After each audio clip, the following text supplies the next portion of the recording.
Radhanagari धरणस्थळी doctor Visvesvaraya जयंती आणि अभियंता दिन उत्साहात साजरा. भारताच्या महान अभियंते आणि भारतरत्न डॉक्टर मोक्षगुंडम विश्वेश्वरय्या यांची 165वी जयंती आणि अभियंता दिन राधानगरी धरणस्थळी जलसंपदा विभागाच्या पुढाकाराने विविध उपक्रमांनी उत्साहात साजरा करण्यात आला.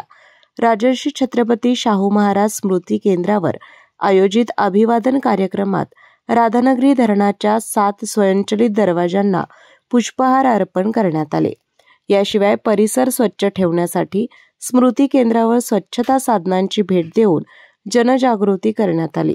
कार्यक्रमाच्या अध्यक्ष आणि जलसंपदा विभागाचे उपअभियंता प्रवीण पारकर यांनी डॉक्टर विश्वेश्वरय्या यांच्या अभियांत्रिकी क्षेत्रातील अमूल्य योगदानावर प्रकाश टाकला. त्यांनी सांगितले की डॉक्टर विश्वेश्वरय्या यांनी संपूर्ण आयुष्य देशाच्या तांत्रिक आणि औद्योगिक विकासासाठी समर्पित केला असून त्यांच्या कार्यामुळे भारताचा अभियांत्रिकी इतिहास सुवर्ण अक्षरात कोरला आहे. कार्यक्रमात सार्वजनिक बांधकाम विभागाचे उपअभियंता शिवाजी इंगवले, पी.ए. राव, अमोल फल्ले, डी.ए. पातले यांनीही आपले विचार मांडले.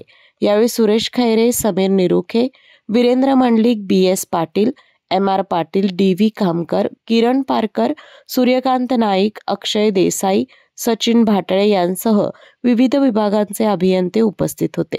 केके न्यूजसाठी राधानगरीहून मिलिंद कांबळे. बाबा, आज येताना बासुंदी घेऊन या ना. अगं, कालच आपण आईचा वाढदिवस होता म्हणून आणली होती ना.